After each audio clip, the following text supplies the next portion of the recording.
Welcome, Ellen, to Metaladium Pages. It's a great pleasure to talk with you about Primordial, this new album, how it ends, and more things related to the metal world. So we're starting, I think, with a common question: How was banding the band? How was banding being band during the last 5 years? Because your previous album, Exile Amongst the Ruins, was released in 2018.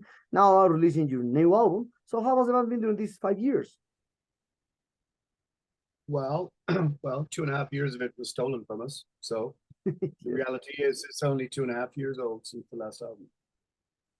I mean, look, we Primordial, we do things in an old-fashioned way, which means that we rehearse as people in a room. um, we don't trade files, we don't do anything digitally.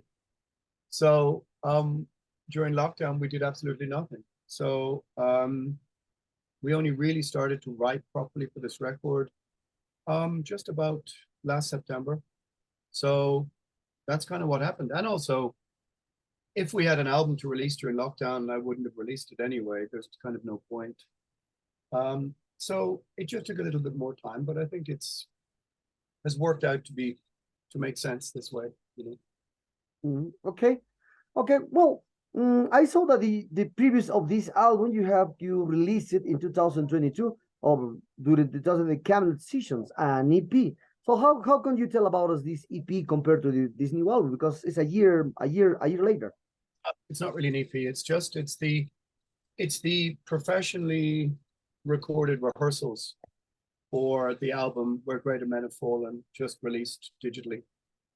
It's not new songs, it's not new anything. It's just they were just really, really good sounding, great sounding versions of some of the songs from Where Greater Men Have Fallen, if I'm not incorrect. And so it's just like a digital stopgap. You know, it's just like a digital thing to come out to just let people know a tiny spike um, on Spotify. I mean, you see most bands do this now.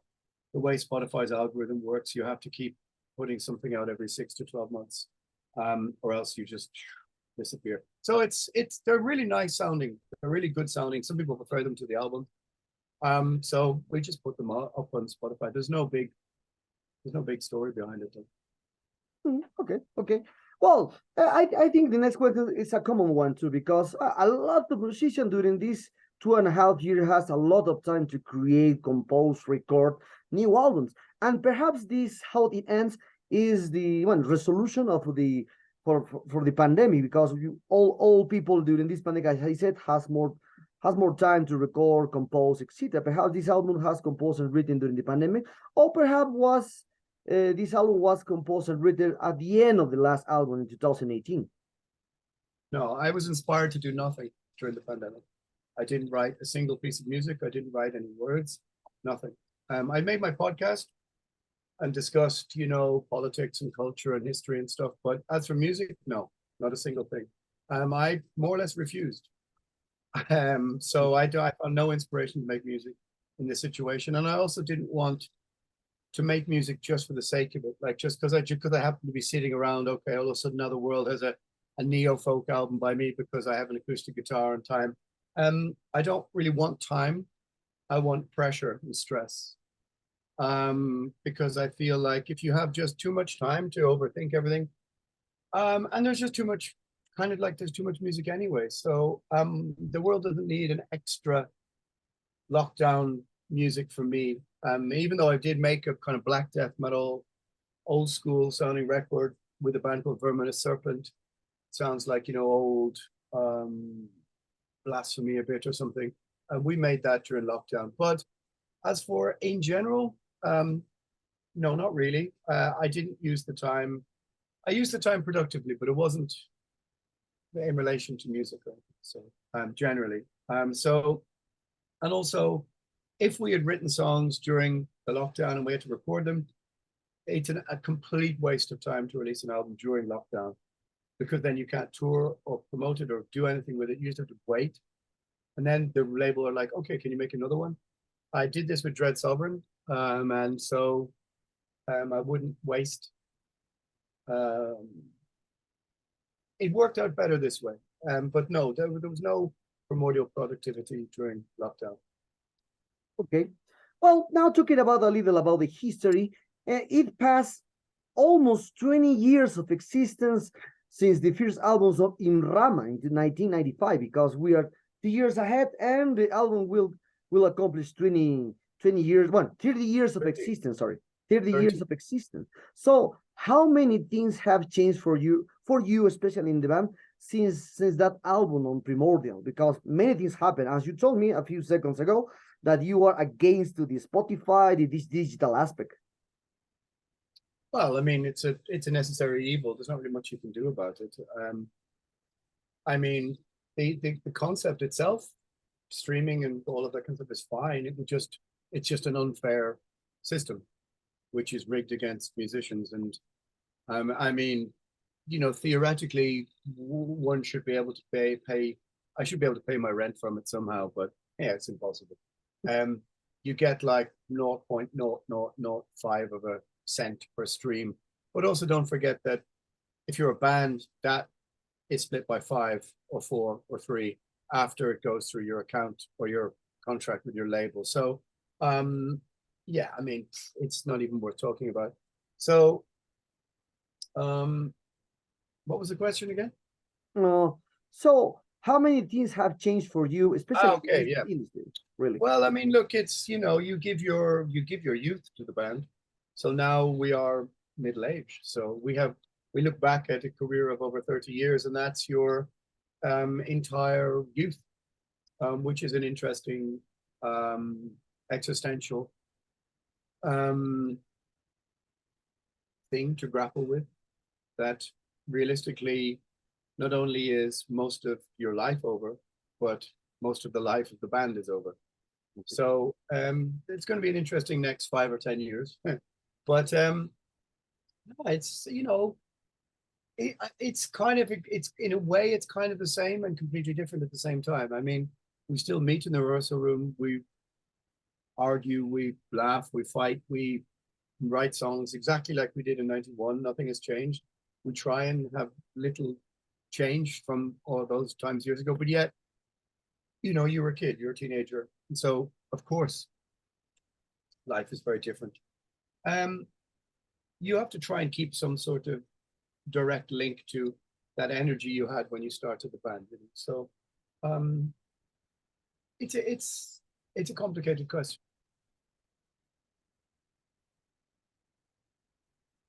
That's all. That's it. Okay. But in the 90s, Primordial was a milestone because the mix with the folk music, with the black metal music, this kind of aspect, especially in Europe in general. So at that time, the metal that you did was very original at that time. Now, after more than 30 years of existence with the band, since you called Forsaken in 1992 at the 40th, and perhaps even more at the beginnings of the 90s, at the late of 90s. So for you, how do you see now the world with this a lot of mixtures into the music? Obviously, a lot of people use your influence in the music industry, especially in the metal scene. So what is your opinion about now all this kind of bands appears in the world with the folk, black, experimental, avant-garde, now with your, obviously with your milestone? So no, I don't really care. To me, it's like it's clear that heavy metal is like a microcosm of culture in general, and the more that society and culture becomes atomized,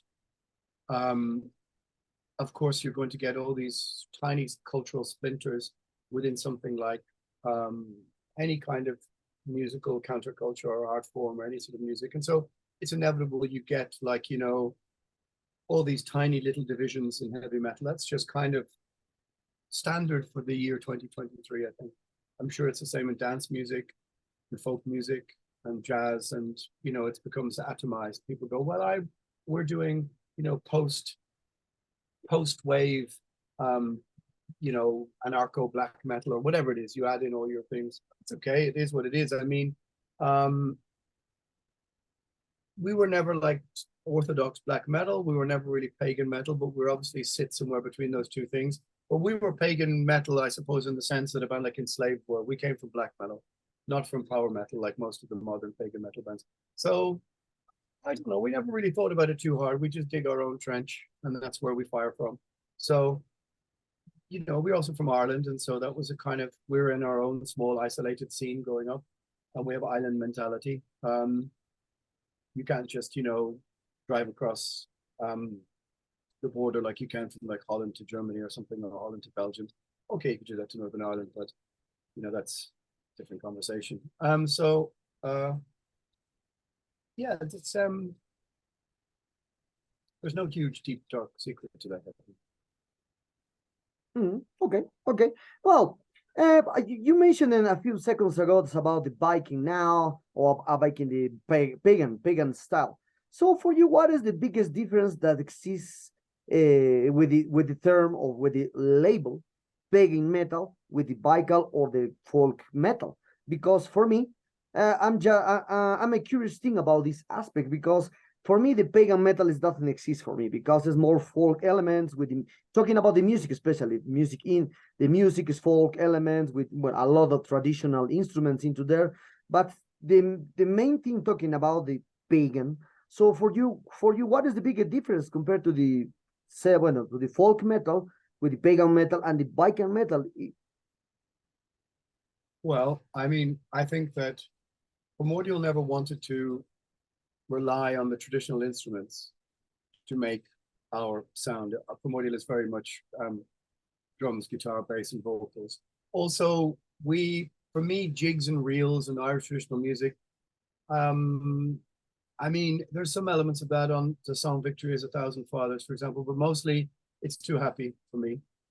Mostly folk metal is generally too positive, too happy.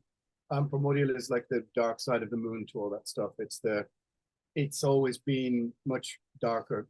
Even if we share fans with those bands, and I have no problem with those bands. We've toured with Popiclani, and they're pagan in their own way.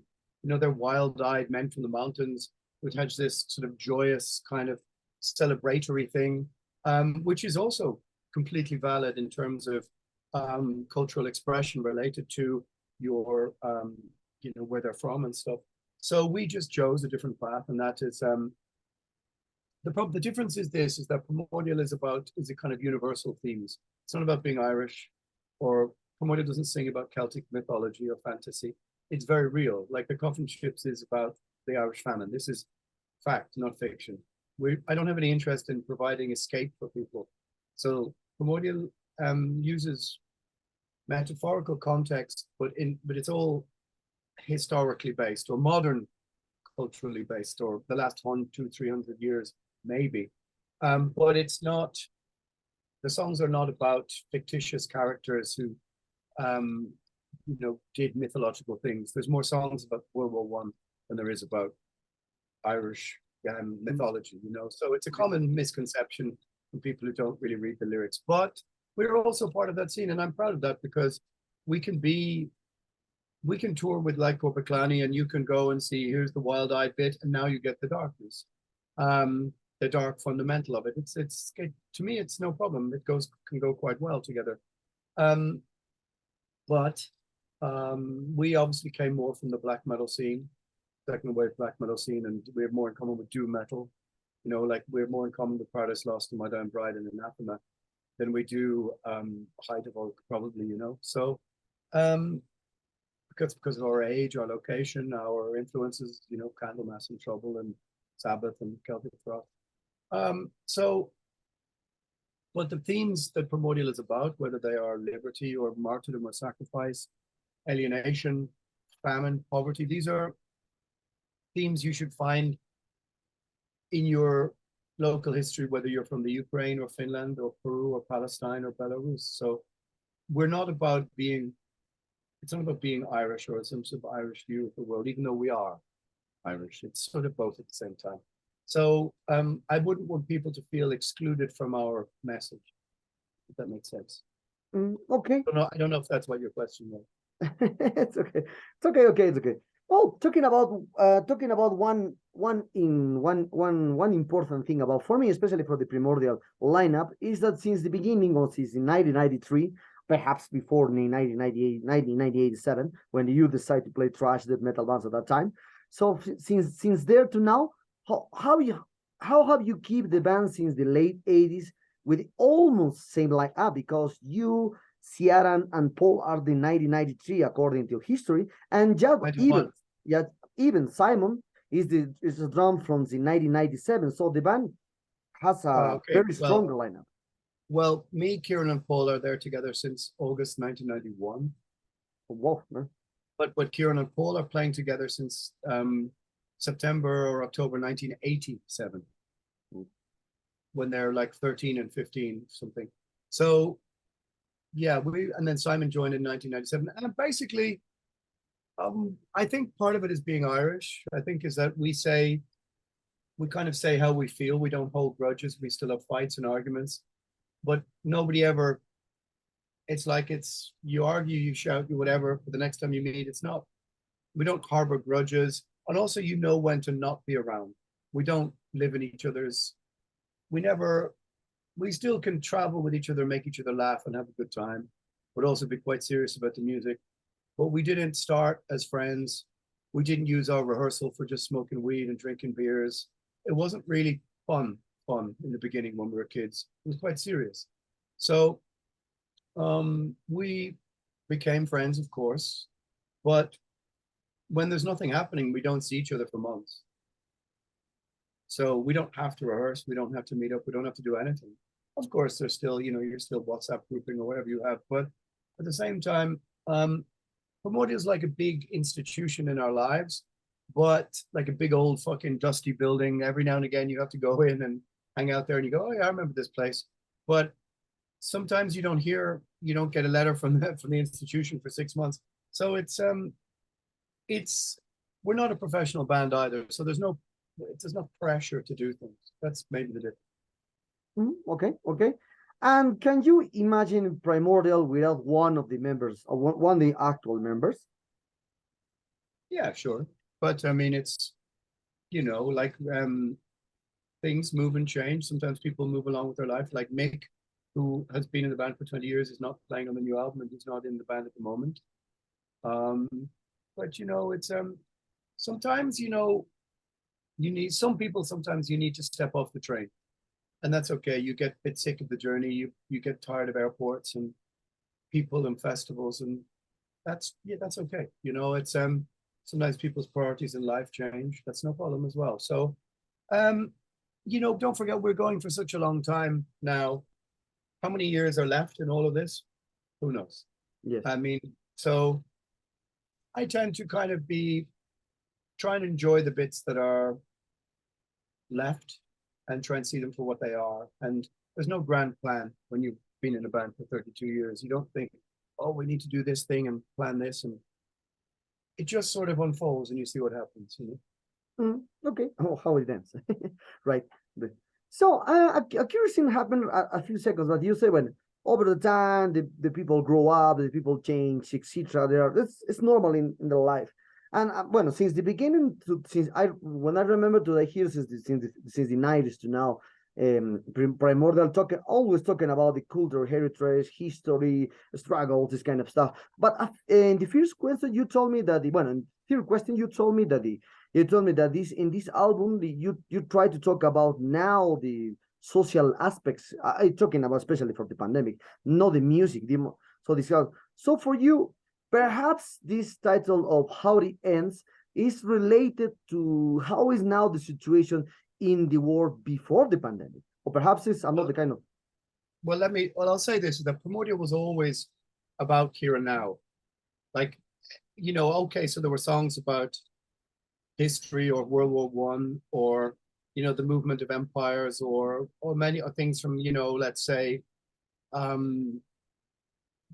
historical reference from 1850 or 1860, but it was always written with the intent of looking back from this moment now in history and having some sort of allegorical or metaphorical or some sort of element that in the modern day you can look back on. So it's not a history lesson. It still always had things to say to you right here and now, like, are we destined to always repeat the same tragedies of history? What's unfolding now around you? But I don't want to write like a thrash metal lyric, say what you see. you know, I look out the window and blah blah blah blah blah. You know, whatever. Sorry for thrash metal bands, but you know what I mean. Um, it's the lyrics are always kind of like complicated, simple but complicated on a couple of different levels. That you can find straightforward meaning, like in victory as a thousand fathers, defeat as an orphan. But at the same time, like if you look into the Nameless Dead, the concept is the movement of states and borders and how they eclipsed people and their languages and cultures. This album is kind of about the revolutionaries within those boundaries, like doomed romantic heroes who knew their lives were short, who gave them to resist empire, to resist colony. So this is almost like an album for the downtrodden, the working class, if you want, for genuine rebels, outlaws, because it revolves around the thematic that liberty is the most important concept and word in the English language or in any language. The pursuit of liberty is what has defined the process of the last 500-600 years, you know, so that's the kind of loose concept. And then I'm sort of asking, it's not a modern question, but there is a modern question, is, are we as a society moving towards a more authoritarian future? I would say yes. Yeah. But I'm using the language of the last 120, 150 years to say, here is a revolutionary idea or hero or feeling, emotive feeling from within your area, your region, your syntax, your language, your folklore. How does it resonate with you now?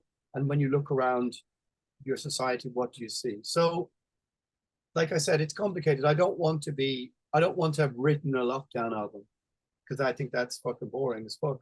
Yeah.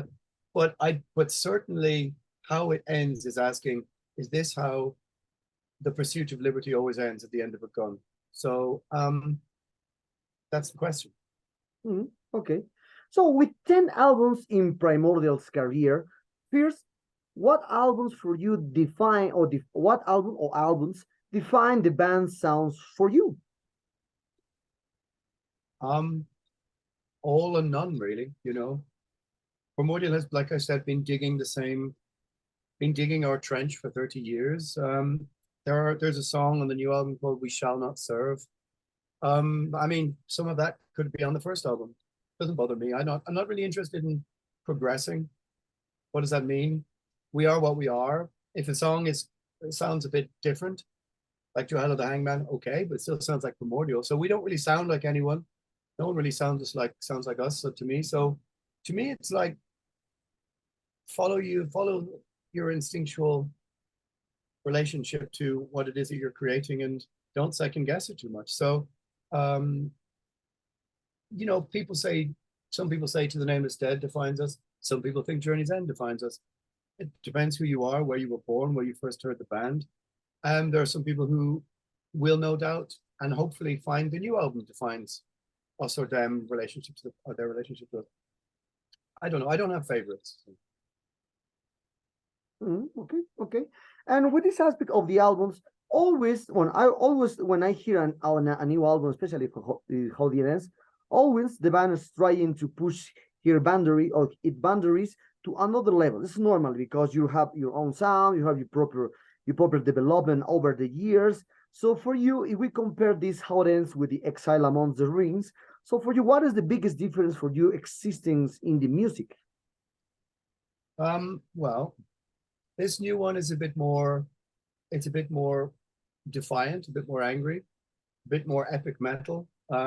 It's a bit, I think, perhaps people who liked some of these Gathering Wilderness and Storm Before Calm, To the Nameless Dead era, might like this one more. It's more, like I said, it's more metal, it's more defiant, but it's also got overwhelming melancholy and tragedy in other songs. Exile Amongst the Ruins is a little bit more gloomy.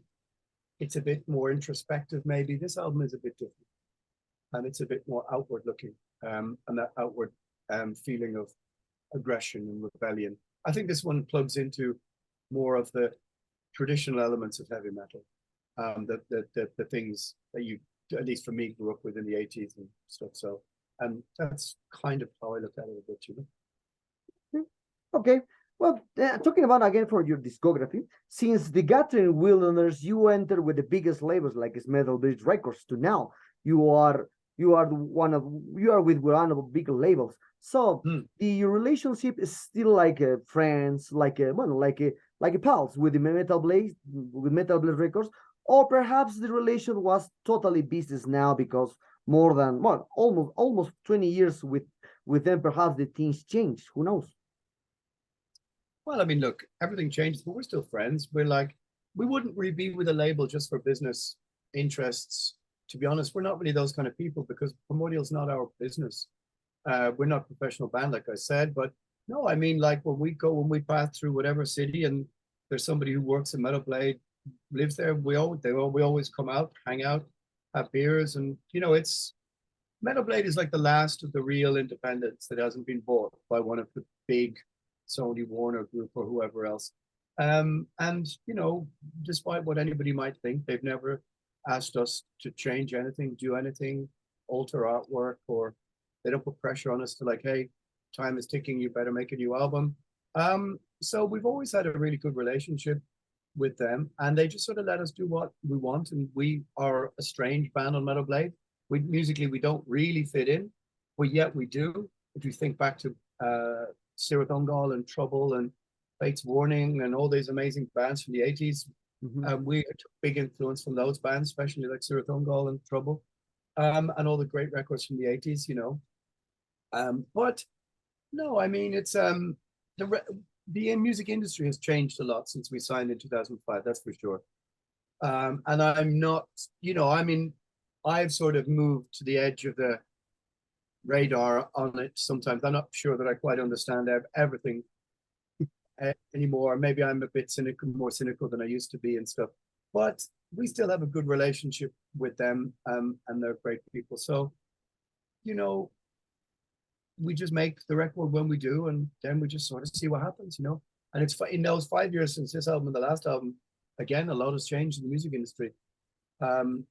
So we can only keep doing what we do and make the music that we do. It's clear that the modern streaming world is not really designed for bands who make an album every 3 or 4 or 5 years, but what are you going to do? Yes, right. Oh, we are very close on this interview, Alan. For this aspect, what kind of plans the band has for this, how it ends? Perhaps we'll embark in European tours, North American tour in Asia, Australia, or who knows, and Latin American tour next year. Who knows? Or perhaps more. Yeah, we're going on tour of Paradise Lost in about a week in Europe. And next year we're playing Maryland Death Fest. We're doing some days in North America, and then we're really trying to come to Mexico and then down into maybe Central America and Colombia and stuff. And there's the kind of places we want to come to in the next 12 to 24 months to try and get get down to. Because we played in Brazil and in Chile, and it was amazing. So before the cycle runs out, before we head to our early graves, these are some of the things that we have to do. So definitely we have to try and play next year in Mexico, and we got some offers in the last 2-3 years, so we're just trying to figure them out, So I mean, we have to, right? So yes, at some point, yes. No, as I said in the first question, I'm talking about other kind of aspect in the music industry now, or entertainment area. It's not just we talk about the band history, lineup, the new album, and more details about it. So I'm talking about other kind of aspects in the music industry.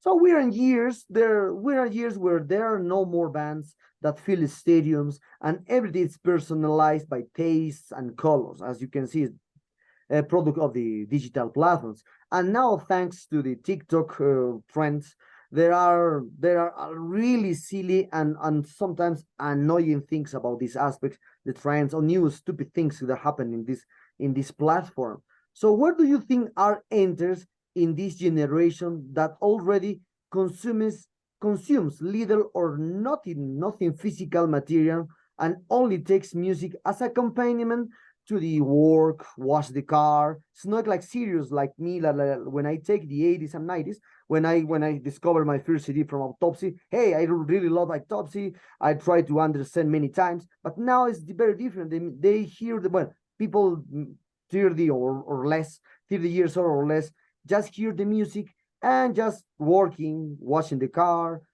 or cleaning the house. You think young people own cars? Um, I mean, look, you will own nothing and you will be happy, right? I mean, it's I think that heavy metal, like all countercultures or cultural movements, whatever you want to call it, it's old now, it's middle age, like goth, like punk rock, like most things. And young people, by and large, aren't interested in music the way they were in the 80s.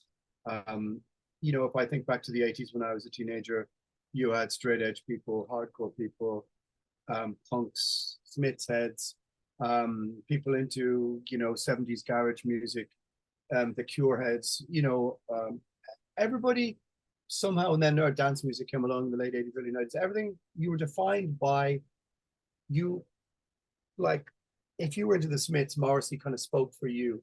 But now, of course, music has changed and that music has become music used to be the soundtrack to people's lives. Now it's the backdrop to people's lives, in the sense that people want to film themselves at the show. They're the star of the show, and the celebrity, or not the celebrity, or the band are the backdrop, because they want to show it's not really about the band. Or, you know, music is very often the backdrop to their social media, doing weights or running or a million other things, or dance, whatever it is. Music has become a kind of a formality, a backdrop formality to people's lives that no one pays for, no one respects anymore. And so therefore, like, heavy metal is an old musical form.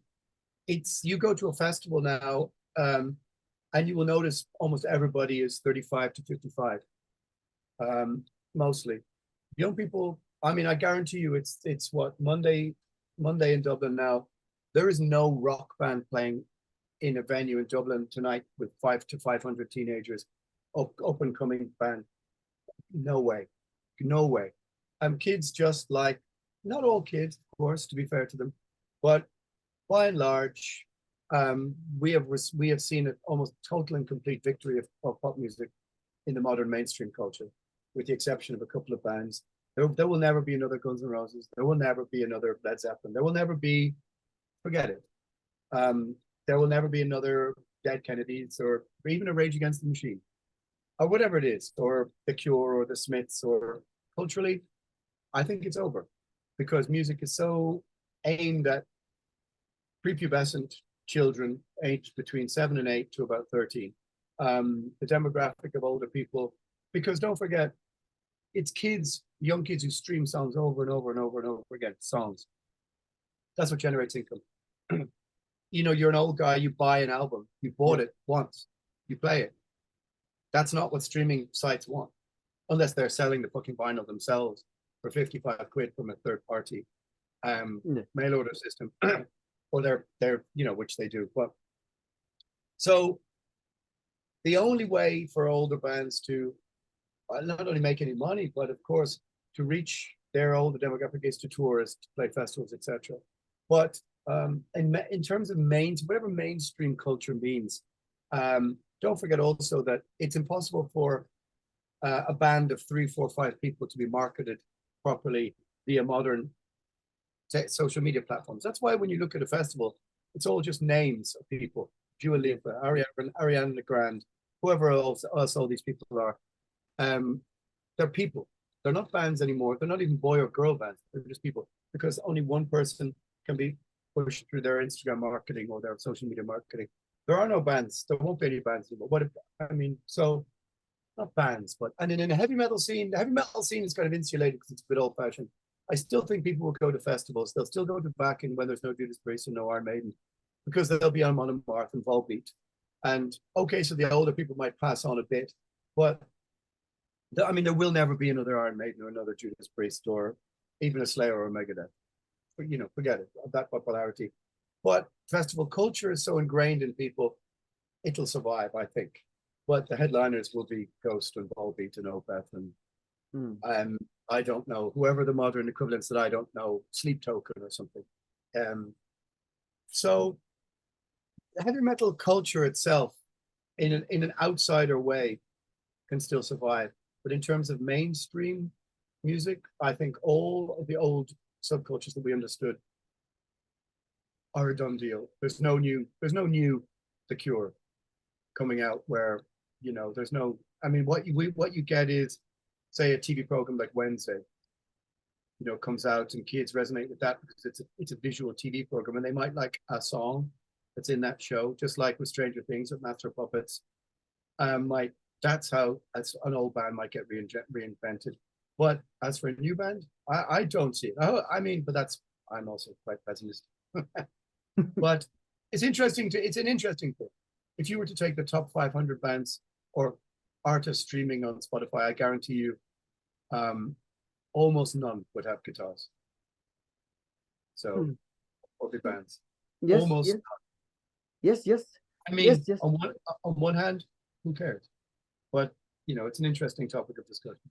Yes, yes, yes. Well, one thing that you said is very, very, very true, because you can see in all digital platforms a million of reproductions for 2 songs, 3 songs, but when the band appears or show up in their city, they're just 100 or 200 appears to the show and not the 2000.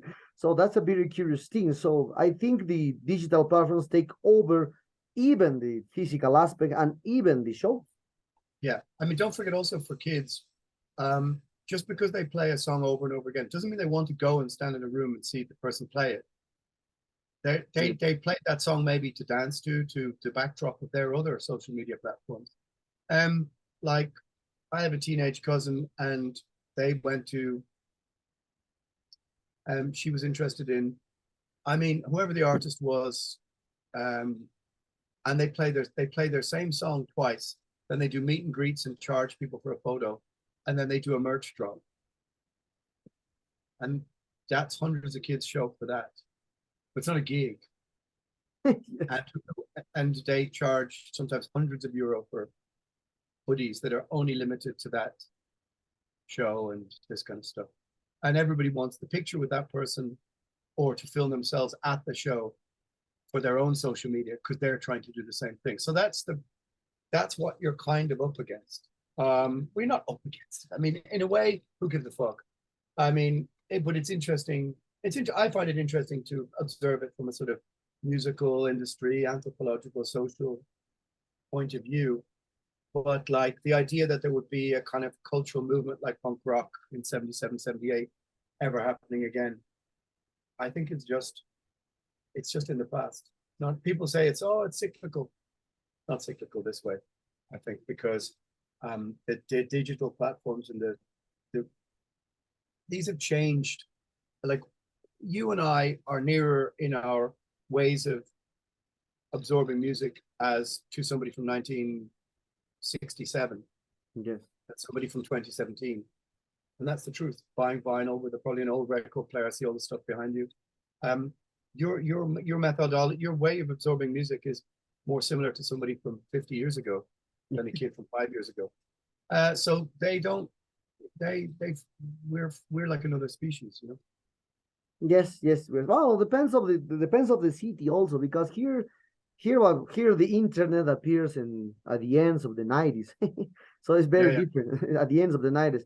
And when I start hearing metal, it was in the 80s. So for me, it was different. Sure, I get it.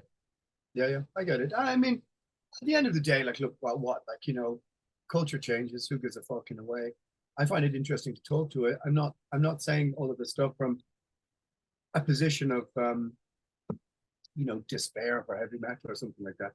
It's just culture has changed, and you know, what a band is and represents, and what this is just fallen out of favor with modern mainstream culture.